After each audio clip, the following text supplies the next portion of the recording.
सकते हैं। मैं आपकी सेवा कुणाल जी कैसे करूं?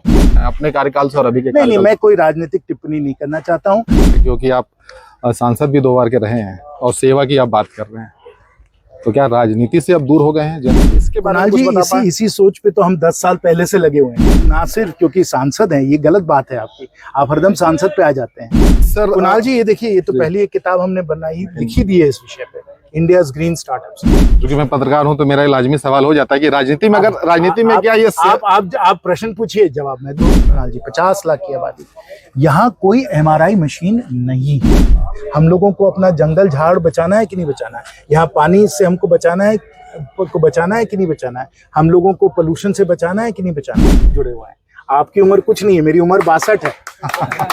हमारा जन्म। ये सवाल इसलिए भी था ना कि आप 2 बार के सांसद रहे हैं, शायद अभी राजनीति के सवाल से आप बचना चाहते हैं, या फिर इसका जवाब बचने की बात नहीं है, जवाब मैं दूं। तो राजनीति से सेवा हो सकती है? वो तो देखिए आगे का समय बताएगा, वो हम कैसे बता सकते हैं, वो जनता बताएगी। वाले हैं सिन्हा हेल्थ इंस्टीट्यूट जो है वो एक NGO है, इसमें कोई हम लोग पैसा नहीं कमाना चाहते हैं, कोई मुनाफा नहीं करना चाहते हैं। कभी टूट सकता तो हजारीबाग में हमेशा आप रहेंगे? हम तो रहेंगे, आगे भी हम रहेंगे। कहाँ आने वाले समय में भी अरे रहेंगे? मेरा घर है भाई। पिछले कुछ दिनों से जब जलवायु परिवर्तन को लेकर आप काम कर रहे हैं, विदेशों में भी देखे जाते हैं, आप हर जगह आप रहते हैं, बिल्कुल। किस तरीके से सारी चीजों को क्लाइमेट चेंजेस हो रही बहुत ही, देखिए, ये बहुत गंभीर बात है।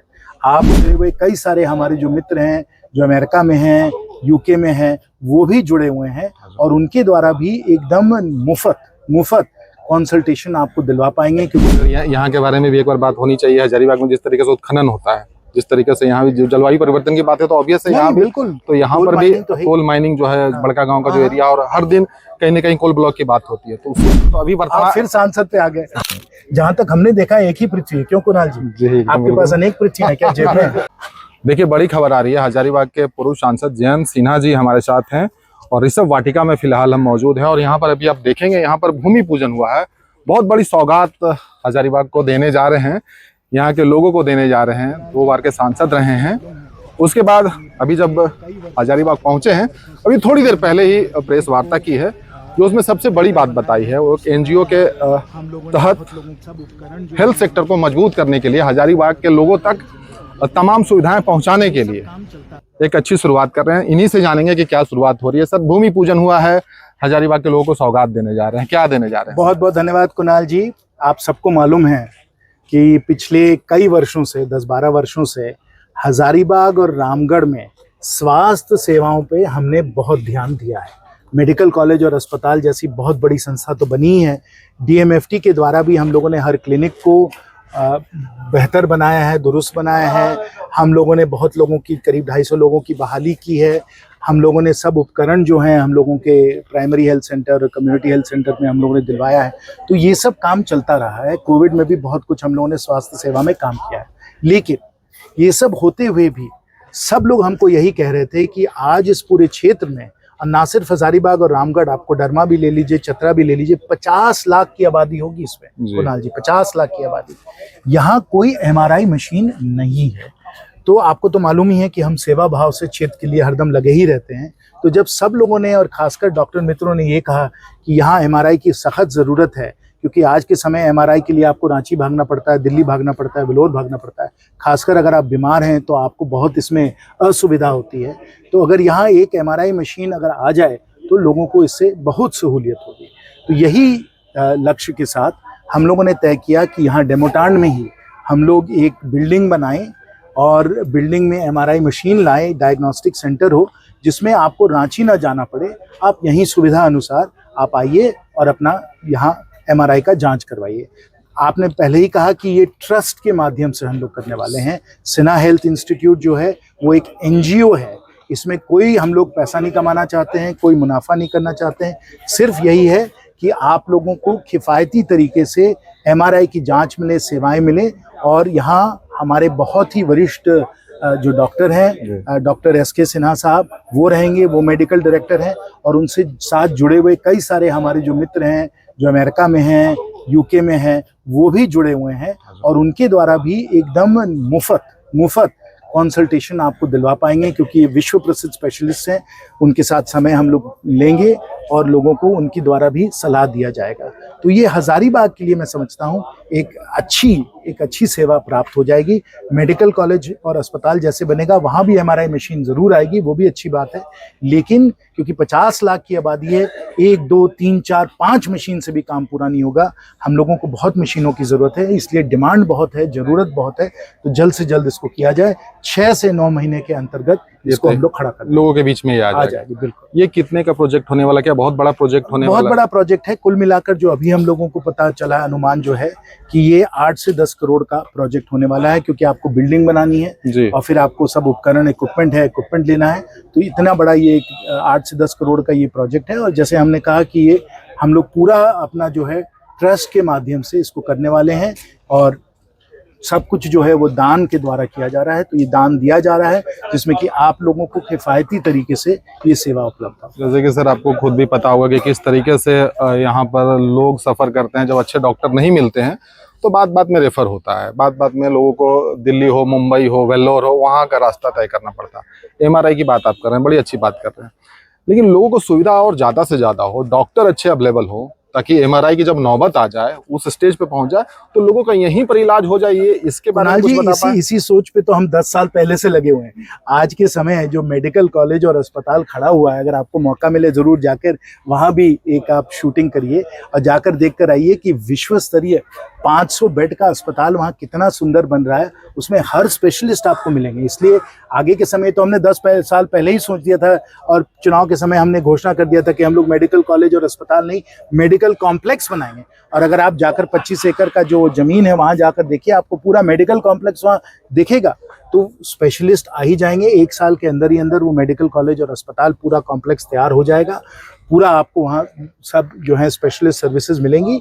लेकिन जैसे मैंने कहा, एमआरआई मशीन हम लोगों के पास अनेक होनी चाहिए, क्योंकि डिमांड बहुत है। और वो सब आते आते वहाँ 1-1.5 साल तो लग ही जाएगा। तब तक हम लोग यहाँ जल्द से जल्द लोगों को सुविधा प्रदान करा दें, यही हम लोगों का मकसद है। जैसे आपने बताया विदेशों में भी डॉक्टर के आप संपर्क में हैं, चाहे आपके मित्र हों या आपके चाहने वाले हों, तो क्या हजारीबाग में उनकी मदद मिलेगी, कंसल्टेंसी यहाँ के लोगों को मिलेगी? बिल्कुल मिलेगी। मैंने आपको बताया ना कि वो लोग सब लोग एक उम्र में आ गए हैं जिन्होंने सब सफलताएं प्राप्त कर ली हैं। आप जाके sinahealthinstitute.org का वेबसाइट देखिए, सबके नाम है, सबके सीवी हैं, और आप देखकर बड़े खुश होंगे, क्योंकि वो बहुत ही विश्व प्रसिद्ध नेफ्रोलॉजिस्ट हैं, रेडियोलॉजिस्ट हैं, न्यूरोसर्जन हैं, पैथोलॉजिस्ट हैं।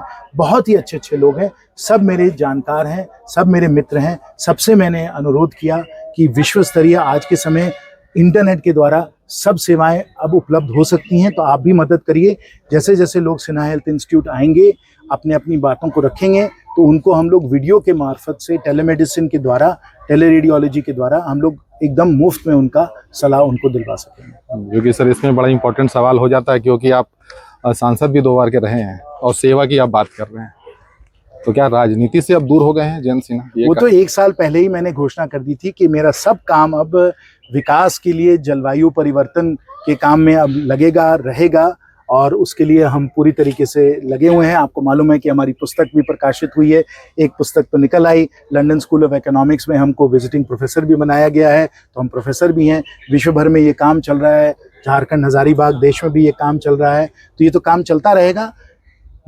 माध्यम सेवा के आपको होने चाहिए। सेवा के माध्यम से भी तो राजनीति हो सकती है। सेवा के माध्यम से हमको बहुत अच्छा आप सब लोगों का अवसर मिला है कि अब हम लोग एमआरआई मशीन के द्वारा आप लोगों को किफायती तरीके से ये जांच की सेवा आपको दिलवाएं, और उसी में हम लगे हुए हैं। सर तो जैसे ये सवाल इसलिए भी था ना कि आप 2 बार के सांसद रहे, शायद अभी राजनीति के सवाल से आप बचना चाहते हैं, या फिर इसका जवाब बचने की बात नहीं है, सही समय हो सकता है कि नहीं हो, जिसके बारे में बचने की बात नहीं है। कोई इसमें कोई गुप्त बात नहीं है। देखिए, जो व्यक्ति सेवा भाव से लगे हुए हैं उनको संतुष्टि हर माध्यम से मिलती है, और वो सेवा हर माध्यम से कर सकते हैं। मैं आपकी सेवा कुणाल जी कैसे करूं? मैंने अभी सोचा है कि एमआरआई मशीन के द्वारा करूं। जो 10 साल हमको करना था, हमने बहुत कुछ किया। तो और भी अभी जलवायु परिवर्तन में 20-30 साल की समस्याएं हैं, वहां भी सेवा करना बहुत जरूरी है। अगर वहां ध्यान नहीं दिया जाए तो आगे के समय आपको और आपके अगली पीढ़ी को बहुत दिक्कत होने वाली है। तो हरदम हम लोग को देखना होता है कि सेवा में प्रभाव कहाँ सबसे ज्यादा हो सकता है। तो हम उस प्रभाव से आज के समय प्रेरित हैं। उस प्रभाव अगर हम लोग जलवायु परिवर्तन में विकास पे दे दें, रोजगार हम लोग का सृजन करें, उन सब चीज़ों में आपको भी फायदा है और हमको भी संतुष्टि। क्योंकि मैं पत्रकार हूं तो मेरा ये लाजमी सवाल हो जाता है कि राजनीति में, अगर राजनीति में क्या ये आप प्रश्न पूछिए, जवाब मैं दूं। तो राजनीति से सेवा हो सकती है? वो तो देखिए आगे का समय बताएगा, वो हम कैसे बता सकते हैं, वो जनता बताएगी। जो हमारी पार्टी है वो बताएगी, हमको तो सेवा करना है। हजारीबाग पर बखूबी आपकी नजर होती होगी, 2 बार के सांसद नहीं रहे। भाई, ना सिर्फ क्योंकि सांसद हैं, ये गलत बात है आपकी। आप हरदम सांसद पे आ जाते हैं। ये मेरी जन्म भूमि है, मेरी कर्म भूमि है। आज से हम थोड़ा ना यहाँ जुड़े हुए हैं। आपकी उम्र कुछ नहीं है, मेरी उम्र 62 है। हमारा जन्म डीसी बंगलो गिरिडीह में हुआ था, तो ये मेरी जन्मभूमि नहीं है। इस मिट्टी से हमको प्रेम नहीं है, आपके और आपके बच्चों से हमको प्रेम नहीं है। जो भी कुछ हमने किया वो प्रेम से किया, स्नेह से किया और सेवा भाव से किया। तो वो जुड़ाव कभी टूट सकता तो हजारीबाग में हमेशा आप रहेंगे? हम तो रहेंगे, आगे भी हम रहेंगे। कहाँ आने वाले समय में भी अरे रहेंगे? मेरा घर है भाई, घर को छोड़ सकता है कोई? क्या बात कर रहे हैं? ये सवाल एक्चुअली कहीं और हम लेकर जा रहे थे, क्योंकि आप 2 बार के सांसद रहे हैं, तो अभी आप वर्तमान फिर सांसद पे आ गए। हम इसलिए हमको आपकी सेवा तो करने हम दीजिए। इसलिए आ रहे हैं ना कि अभी वर्तमान में जो यहाँ पर कार्यकाल चल रहा है उसका आकलन कैसे करते हैं अपने कार्यकाल से और अभी के नहीं, कार्यकाल मैं कोई राजनीतिक टिप्पणी नहीं करना चाहता हूँ। आप विकास की बात करें, सेवा की बात करें, आर्थिक विषयों पे पूछे, मैं पूरी बातचीत करूंगा। लेकिन आज जो वर्तमान जनप्रतिनिधि हैं, जो राजनीति में नेता हैं, उनसे राजनीतिक बात करिए। शुभकामनाएं देंगे सबको शुभकामनाएं। अरे आप जो भी कोई है उसको तो हम शुभकामनाएं देंगे ही, क्योंकि मेरा सिर्फ एक ही लक्ष्य है कि आपका विकास हो, आपकी तरक्की हो, क्षेत्र का विकास हो, देश का विकास हो और विश्व का विकास हो। इन सब चीजों से हम जुड़े हुए हैं, हमको इसमें संतुष्टि मिली है। पिछले कुछ दिनों से जब जलवायु परिवर्तन को लेकर आप काम कर रहे हैं, विदेशों में भी देखे जाते हैं, आप हर जगह आप रहते हैं, बिल्कुल। किस तरीके से सारी चीजों को क्लाइमेट चेंजेस जो हो रही है? देखिए, ये बहुत गंभीर बात है। आप राजनीति की बात कर रहे हैं, लेकिन जो हम लोगों के सामने चुनौतियां हैं, उनमें से एक बहुत बड़ी चुनौती जलवायु परिवर्तन की है। और हम जैसे लोग अगर उसमें नहीं लगेंगे तो आगे के समय आपको, क्षेत्र को, देश को, विश्व को बहुत बड़ी हानि आएगी। तो इसलिए जरूरी है कि हम लोग इस पे भी ध्यान दें। और ये इसलिए हो रहा है क्योंकि आपको मालूम है हम लोग पेट्रोल, डीजल, कोयले का उपयोग कर रहे हैं। धीरे धीरे अगले 20-30 साल में इसको हम लोगों को कम करना पड़ेगा। सोलर ऊर्जा की तरफ हम लोगों को बढ़ना पड़ेगा, लेकिन उसमें बहुत मोटा निवेश करना है। वो मोटा निवेश कैसे होगा, नीतियां कैसे बनेगी, निवेशकों को हम लोग कैसे लाएंगे, इस काम में हम लगे हुए हैं। और आपको मालूम है कि आर्थिक विषयों पे और निवेश पे मेरी खास जानकारी है, तो इसलिए हमारा वहाँ योगदान जरूरी है और प्रभावशाली है, इसलिए वहाँ हम सेवा कर रहे हैं। क्योंकि आप जलवायु परिवर्तन को लेकर पूरे विदेशों में भी घूम रहे हैं, देश में भी घूम रहे हैं, और आपके हजारीबाग जो संसदीय क्षेत्र रहा सर, उसमें सर कुणाल जी, ये देखिए, ये तो पहली एक किताब हमने बनाई, लिखी दी है इस विषय पे, इंडियाज ग्रीन स्टार्टअप्स। और हम लोगों की कोशिश है कि ऐसे ऐसे कंपनियों को हम लोग प्रोत्साहन दें, जिन कंपनियों के द्वारा, चाहे वो इलेक्ट्रिक रिक्शा हो, चाहे वो इलेक्ट्रिक बस हो, चाहे वो सोलर ऊर्जा के हों, ऐसे ऐसे कंपनियों को अगर हम लोग बड़ी तेजी से बढ़ाएंगे तो पूरा जो हमारा वातावरण है, पूरी जो हमारी पृथ्वी है, उसको हम लोग सुरक्षित रखेंगे। जहां तक हमने देखा है एक ही पृथ्वी है, क्यों कुणाल जी? आपके पास अनेक पृथ्वी है क्या जेब में? जैसे हजारीबाग, पृथ्वी तो एक ही है, there is no planet B, एक ही, यही हमारा एक ही पृथ्वी है। इस पृथ्वी को बचाना है कि नहीं बचाना है? हम लोगों को अपना जंगल झाड़ बचाना है कि नहीं बचाना है? यहाँ पानी से हमको बचाना है कि नहीं बचाना है? हम लोगों को पोल्यूशन से बचाना है कि नहीं बचाना है? जरूरी है कि नहीं? यही चीज जो है, इन पे हम लोगों को प्राथमिकता देनी है। आज के समय इतना कैंसर फैल रहा है, अगर हम लोग स्वास्थ्य सेवाएं की बात करें, इसलिए बात करें क्योंकि कैंसर जो है फैल रहा है, लोगों को डायबिटीज हो रहा है, लोगों को हृदय की बीमारियां हो रही है। इन सब चीजों से बचाना बहुत जरूरी है। तो सर यहाँ के बारे में भी एक बार बात होनी चाहिए। हजारीबाग में जिस तरीके से उत्खनन होता है, जिस तरीके से यहाँ भी जो जलवायु परिवर्तन की बात है, तो ऑब्वियस है यहाँ बिल्कुल, तो यहाँ पर भी कोल माइनिंग जो है, बड़का गांव का जो एरिया, और हर दिन कहीं ना कहीं कोल ब्लॉक की बात होती है, तो उससे भी तो प्रभावित। नहीं, बिल्कुल कुणाल जी, और आप सही कह रहे हैं। अगर आज हम जलवायु परिवर्तन और सोलर ऊर्जा वगैरह की बात कर रहे हैं, इसलिए हम कर रहे हैं क्योंकि हम इसी मिट्टी के हम भी पुत्र हैं। हमने भी देखा है जो बचपन में जो हम लोगों के झरना हुआ करते थे, जो हम लोगों का वातावरण था, जो माहौल था, वो दिन पे दिन कैसे बिगड़ता चला जा रहा है। आप खुद बड़का गांव में जाके देख के आइए, जो जंगल झाड़ जो थे, जो वहाँ जो पहाड़ थे, वहाँ से अपने आप पानी निकलता था। आज वो सब बंद हो गया है, सब जगह आपको धूल धूल धूल नजर आएगी। ये कौन इसको सह सकता है? तो इसलिए हम लोगों को वापस जो भगवान ने दिया है, जो प्रकृति भगवान ने दी है, इसे सुरक्षित रखनी, क्योंकि हम लोगों को इसको विरासत में मिली है और हम लोग अगले पीढ़ियों को भी तो विरासत में हम लोग दें। अगर उसको आज हम लोग नष्ट कर देंगे तो हम लोग आगे की पीढ़ियों को क्या देंगे? ये बहुत गंभीर बात है, इस पर ध्यान देना जरूरी है। तो उस चीज के लिए एक बार और प्रेस कॉन्फ्रेंस करें सर, और उस पर जो भी बातें हाँ, हो हाँ, हम लोग के जरूर, बीच में जरूर, रखें हम तो हैं ही सर, एकदम जोत यार। खनन को लेकर जो बातें हैं तो आप। बिल्कुल वो वही हमारी राय सबके लिए होगी कि एकदम सुरक्षित तौर पे अच्छी तरीके से किया जाए, जिसमें प्रदूषण ना हो और सब लोगों का जो रहन सहन है उसमें कोई प्रभाव उसका ना हो। ये तो हम बहुत सालों से कह रहे हैं, हमारी कोशिश भी यही रही है। हमें कोयले की जरूरत है, कोयले की ऊर्जा की जरूरत है, वो करें, लेकिन सब चीज सुरक्षित रहनी चाहिए। आगे की पीढ़ियों के लिए भी ये विरासत, जो प्राकृतिक विरासत हम लोगों को मिला है, इसे सुरक्षित रखना हमारी बहुत बड़ी जिम्मेदारी है। ठीक है? बहुत बहुत चलिए, बहुत धन्यवाद। ये थे जयंत सिन्हा जी जो अपनी बातें रख रहे थे। तमाम बातों पे आपकी प्रतिक्रिया क्या है? राजनीति से जुड़ी सवाल को लेने की कोशिश हम कर रहे थे, लगातार कोशिश कर रहे थे, और ये कोशिश इसलिए थी ना कि 2 बार के सांसद रहे हैं, तो लाजमी है जब लोग देखेंगे तो लोग ये भी समझना चाहेंगे, सुनना चाहेंगे कि आप वापस राजनीति में आ रहे हैं। सेवा से राजनीति हो सकती है या राजनीति से सेवा हो सकती है। बहुत बहुत धन्यवाद, मिलेंगे सर।